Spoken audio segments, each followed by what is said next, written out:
پورے خاندان میں منتقل ہو گئے نا. انتقال ہوا تو جنازہ میں نے پڑھایا والد صاحب کا.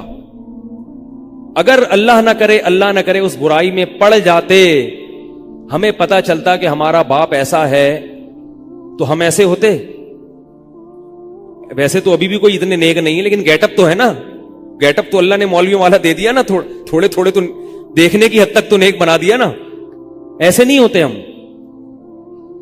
تو یہ جو برکات ہیں یہ نسلوں میں منتقل ہوتی ہیں. نسلوں میں اتنی عزت دی اللہ نے, اتنی عزت دی تھی کہ انتقال کے وقت محلہ رو رہا تھا, پورا محلہ رو رہا تھا انتقال. اور بہت سے لوگوں نے والد صاحب کی قبر کے پاس نہ جگہ گھیر لی تھی کہ ہم یہاں دفن ہوں گے. حالانکہ مسجد کے امام نہیں تھے, کچھ بھی نہیں, کوئی ایسی شخصیت نہیں تھے کہ وہ کوئی مقتدی اور رہبر سمجھے جاتے ہو. تہجد کا معمول تھا, تلاوت کا معمول تھا. اور میں نے خود بھی کئی دفعہ نوٹ کیا, ایسا لگتا تھا ان کے منہ سے خوشبو آتی ہے, ایسا محسوس ہوتا تھا. ایسا اللہ نے, کیونکہ تلاوت بہت زیادہ کرتے تھے. جب انتقال ہوا ہے نا جس دن, اس دن بھی آدھا گھنٹہ تلاوت کر کے اٹھے. گھر میں ان کا معمول تھا, گھر میں آنے کے بعد آفس سے جب گھر میں آتے تھے نا, سب سے پہلے نہا کے, عجیب ان کے معمول تھے, نہاتے لازمی تھے روزانہ. اور چونکہ فوجی تھے نا, تو فوجیوں کی جو ایک روٹین ہوتی ہے نا, وہ تبدیل نہیں ہوتی. اب جب فوج میں تھے تو گرم پانی سے نہانے کی عادت تھی, تو جون میں بھی گرم سے ہی نہاتے تھے. ہم کہتے, اب والد صاحب سے کہتے گرمی ہو رہی ہے, لیکن وہ ایک روٹین ہوتی ہے نا فوجیوں کی. بس وہ آنا ہے, دھوتی پہنی, غسل خانے میں چلے گئے, پانی گرم پہلے کیا, اپنا کام سارا خود کرنا, کسی سے کام ہی نہیں لیتے تھے. اور وہ 2 منٹ کے اندر ایسے پھرتی سے نہاتے تھے. ہم حیران, یہ کیسے نہاتے ہیں اتنی دیر میں؟ کہتے میں صابن سے باقاعدہ تسلی سے نہایا ہوں. اتنی جلدی پھرتی میں کام کرتے تھے. آتے ہی تلاوت کرنی, اور تلاوت اونچی آواز میں کرتے تھے. پورے گھر میں والد صاحب کے تلاوت کی آواز آتی تھی. مجھ سے غلطی یہ ہوئی کہ انتقال سے چند دن پہلے میں ان کی تلاوت سن رہا تھا, تو میرا دل چاہا میں اس کو ریکارڈ, اس وقت ریکارڈنگ کا اتنا زیادہ نہیں ہوتا تھا, میں نے کہا اس کو میں ریکارڈ کر لوں, لیکن وہ ریکارڈ میں نہیں کر سکا. میں نے کہا چلو بعد میں کر لوں گا, اور ان کا انتقال ہی ہو گیا. تو تلاوت اونچی آواز سے ٹوپی اتار کے تلاوت کرتے تھے. تو جس دن انتقال ہوا ہے, اور اللہ سے کہتے تھے کہ اللہ کسی کا محتاج نہ بنانا, ساری زندگی کسی سے خدمت نہیں لی, صرف جو ہے نا کمر دبواتے تھے بیٹوں سے اپنے. تو مجھ سے بھی دبواتے تھے, میرا یہ انگوٹھا بڑا مضبوط ہو گیا ہے. وہ کمر پہ نا ان کے ایسے مالش کر کے, ایسے کمر پہ میں مالش کرتا تھا والد صاحب کی, یہ تیل لگا کے نا ادھر, تو میرے انگوٹھے میں بڑی طاقت پیدا ہو گئی تھی. تو مجھے کہتے تھے یار تم ہو باریک سے, میرے باقی بھائی ذرا, لیکن یار تمہارے ہاتھ میں بڑی طاقت ہے. تو میں کہتا تھا کہ یہ میرے ہاتھ میں طاقت نہیں ہے, یہ مالش کر کے نا یہ انگوٹھا بہت مضبوط ہو گیا ہے. تو کیا تھا, تلاوت کی انتقال سے پہلے, اور بار بار دعا کیا کرتے تھے کہ اللہ بستر پہ لیٹوں نہیں. زندگی میں ہم نے کبھی نہیں دیکھا والد صاحب بستر پہ لیٹے ہوں, یعنی بیمار ہو کے لیٹے ہوں. اپنا سارا کام پھرتیلے پن سے کوئی بالکل. تو وہی ہوا, موت کے وقت بھی ایسا ہی ہوا. آئے ہیں, تلاوت کی ہے, پھر اس کے بعد گئے عشاء کی نماز پڑھنے, صف میں بیٹھے ہوئے تھے کہ گر گئے. صف سے اٹھا کے ان کو ہاسپٹل لے کر گئے ہیں, نماز کی اقامت ہو رہی ہے, اور وہیں اٹیک ہوا, اور وہی ان کا قبر کا سفر تھا. کتنی اچھی موت دی اللہ تعالیٰ نے, کہ ایک دن کیا ہوا, بارش میں بھیگتے بھیگتے آئے ہیں گھر میں, اور فوراً نماز کے لیے گئے. تو والدہ نے کہا کہ بھائی ابھی بارش ہو رہی ہے. انہوں نے کہا اللہ بولے گا آفس سے یہاں تک پہنچ گئے, اور اب یہاں سے مسجد تک نہیں جا رہے. اللہ کو بھی منہ دکھانا ہے. ایسے نماز کے پابند. سعودی عرب میں جب عمان میں ان کی جاب تھی, کئی گھنٹے کا گرمیوں کا روزہ ہوتا تھا, لوگ چھوڑ دیتے تھے. والد صاحب کہتے تھے مر جاؤں گا, رمضان کا روزہ نہیں چھوڑوں گا, کچھ بھی ہو جائے رمضان کا روزہ کیسے چھوڑوں. تراویح کبھی نہیں چھوٹتی تھی, رمضان کا روزہ کبھی نہیں چھوٹتا تھا. میں یہ نہیں کہہ رہا کہ کوئی برائی تھی نہیں ان میں, ایسی کسی کی تعریف کرنا غلط ہے, مگر اللہ نے مجموعی لحاظ سے ان میں بڑی صفات رکھی تھیں. یہ صفات کیسے پیدا ہوئیں؟ اللہ نے ایک برائی سے بچنے کی توفیق دے دی. تو میں نے یہ تو اسی میں ان کی موت واقع ہوئی ہے. اور رات کو 12 بجے انتقال ہوا. ان کے سارے کام ایسے ہوتے تھے, موٹے موٹے کام, اور چپکے شو بازی کا بالکل بھی شوق نہیں تھا ان کو. حج, ہمارے محلے سے جب کوئی حج کرنے جاتا تھا نا, 6 مہینے پہلے اعلان ہوتا تھا فلاں صاحب حج پہ جا رہے ہیں. لوگ پہلے سے آ کے نا ان سے دم کروانا. اب تو لوگ بہت حج پہ جاتے ہیں, اس وقت یہ 25 سال پرانی بات کر رہا ہوں میں, اس وقت حاجی کی بڑی ویلیو ہوتی تھی. حج پہ جو جانے والا ہوتا تھا نا, لوگ اس سے پہلے سے ماشاءاللہ حج پہ جا رہے ہیں. ہمارے امام صاحب پوری رننگ کمنٹری شروع کرتے تھے اسپیکر پہ. اب وہ حج پہ جانے والے ہیں, اب ان کا نام آ گیا ہے.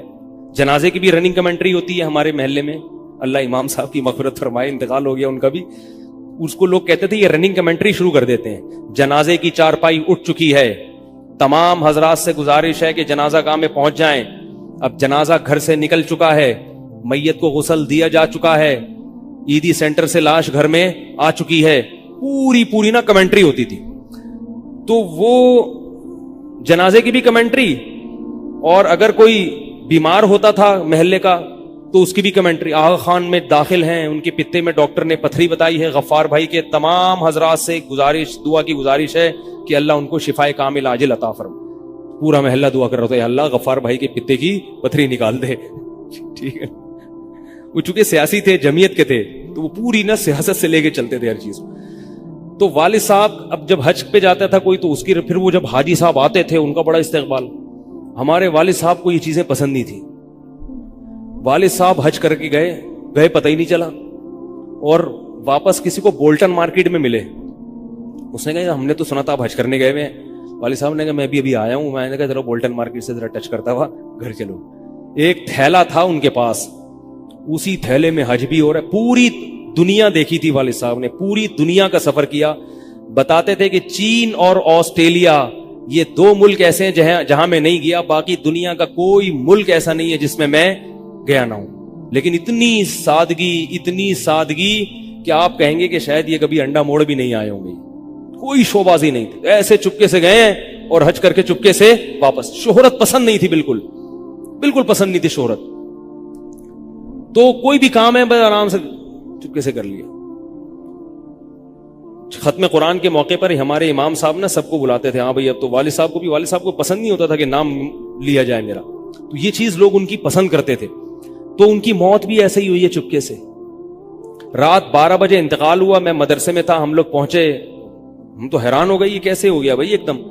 تو ان کو غسل دیا, اور فجر کی نماز کے بعد جنازہ تیار تھا. فجر میں نمازی کم ہوتے ہیں. اعلان ہوا فجر کے بعد. جب پبلک ہمارے گھر آنا شروع ہوئی ہے تو جنازہ پڑھ کے ہم ان کو دفنا چکے تھے. لوگ کہہ رہے تھے یار یہ اتنی بڑی شخصیت, اتنے محبوب دنیا سے چلے گئے اور ہمیں پتہ بھی نہیں. ہم نے کہا بھائی گئے ایسے وقت پر ہیں, وہ سونے کا وقت ہوتا ہے, اس وقت اعلان ہوا تھا, مگر ظاہر ہے آپ کو پتہ نہیں چلتا. تو ایسے ہی چپکے سے خاموشی سے چلے گئے. تو لوگ یہی کہہ رہے تھے یار یہ نہ انہوں نے دنیا میں کبھی خدمت لی ہے, ٹھیک ہے نا, جنازے میں بھی کسی کو پریشان نہیں کیا, ایسے 2 صفیں ہوئی تھی جنازے کی, بس چلے گئے. تو کیسا اللہ نے چلتے پھرتے نماز کی حالت میں ان کو اٹھایا ہے. تو یہ میں نے یہ واقعہ سنا ہے نا, تو ایک صاحب باربڈوس سے شاید ملنے کے لیے آئے مجھ سے. تو مجھ سے وہ بیان انہوں نے سنا. پہلے میرا بیان سنتے تھے, مجھے پہچانتے نہیں تھے, امریکہ کی کسی ریاست میں تھے یا باربڈوس میں واللہ عالم. تو مجھ سے ملنے کے لیے آئے, مجھے کہنے لگے یار آپ حافظ مسعود صاحب کے بیٹے ہیں. میں نے کہا ہاں. کہہ رہا یار میں آپ کا بیان کب سے سن رہا ہوں, آپ کو پہچانتا نہیں تھا. آپ نے ایک دن ممبر پہ واقعہ سنایا, تو یہ واقعہ تو آپ کے والد صاحب کا واقعہ ہے, اور یہ میرے والد صاحب آپ کے والد کا واقعہ مجھے سنا کے امریکہ بھیجا تھا انہوں نے کہ بیٹا حافظ مسعود صاحب کی طرح زندگی گزارنا, امریکہ جا رہے ہو, جیسے وہ بچے تھے تم بھی بچنا. تو کہہ رہے آپ کے تو والدہ کو بھی جانتا ہوں میں, آپ کے تو گھر ہم لوگ پڑھنے آتے تھے, ہماری دادی سے انہوں نے پڑھا ہے, یعنی ہمارے بہت کلوز تھے وہ لوگ. امریکہ چلے گئے, حوادث سے زمانہ ان کو امریکہ لے گئے, ٹھیک ہے نا. تو کہنے لگے کہ جب میں نے یہ آپ کے روزانہ بیان سنتا تھا, یہ واقعہ سنا, تو پھر میں حیران ہوا کہ یار آپ تو بہت, پھر میرے بھائی بھی ان کو جانتے ہیں. تو وہ انہوں نے بتایا کہ یہ واقعہ تو آپ کے والد صاحب کا جب مجھے پتا چلا نا, تو مجھے پھر پتا چلا آپ ان کے بیٹے ہیں. تو مجھ سے ملنے آئے اسپیشل یہاں پہ. تو یہ میں کیوں واقعہ سنا رہا ہوں کہ دیکھو بھائی, جیسے زنا کرنا بہت بڑا جرم ہے, ایسے ہی زنا سے بچنا اگر موقع ملے کسی کو تو بہت بڑی نیکی ہے. یوسف علیہ السلام کو اللہ نے کیسا نوازا کہ نہیں نوازا, بچے تھے وہ. تو بھائی کرنے والے بہت ہیں, بچنے والے تھوڑے ہیں. تو کرنے والوں میں اگر اپنا شمار کرو گے تو جہاں بہت سارے لوگ ہیں, مزے کی زندگی گزاری, تھوڑے دنوں کے لطف اور مزے ہیں, اس کے بعد دنیا کا سکون بھی گیا اور آخرت میں جہنم کی آگ. اور اگر بچنے والوں میں آ گئے تو ان تھوڑے لوگوں میں اللہ شامل کر لیں گے جو تھوڑے شکر گزار ہوتے ہیں. لیکن اس کا یہ مطلب نہیں ہے کہ ایسا ماحول کریٹ کرو کہ پھر آپ کو بچنے کا موقع ملے, دور بھاگو. میں نے بتایا نا, کوئی لڑکی گھر میں آتی ہے, باہر نکل جاؤ گھر سے, بولے بھائی تنہائی میں نہیں, میں تو اس کی احتیاط کرتا ہوں. کوئی جوان خاتون اگر مسئلہ پوچھنے آ جائیں, بوڑھی ہے تو کوئی اتنا مسئلہ نہیں ہے, جوان خاتون ایسا ہوتا ہے بعض دفعہ خواتین کو تو ماحول کا نہیں پتا ہوتا, اب وہ آئی ہیں, میں گھر میں کوئی نہیں ہے, آگے دروازہ بجا رہی ہیں, مفتی صاحب گھر میں مسئلہ پوچھنا. گھر میں نہیں بیٹھوں گا, سڑک پہ کھڑے کھڑے پوچھو, ٹھیک ہے نا, بے اکرامی ہے. گھر میں آنا ہے تو پھر مسجد کے کسی خادم کو یا کسی بندے کو گھر میں بٹھاؤں گا کہ بھئی آپ بھی آ جاؤ, کیونکہ بدگمانی کا موقع دینا بھی کیا ہے, حرام. ہاں گھر والے موجود ہوں, اہلیہ موجود ہیں, پھر بے شک آگے بیٹھو. اور پھر بھی میں ایسا نہیں کرتا کہ اہلیہ دوسرے کمرے میں اور یہ خاتون اس کمرے میں میرے ساتھ بیٹھے, ایسا نہیں ہوگا بھائی. ایسا کریں گے تو کون آئے گا, ہے بھائی.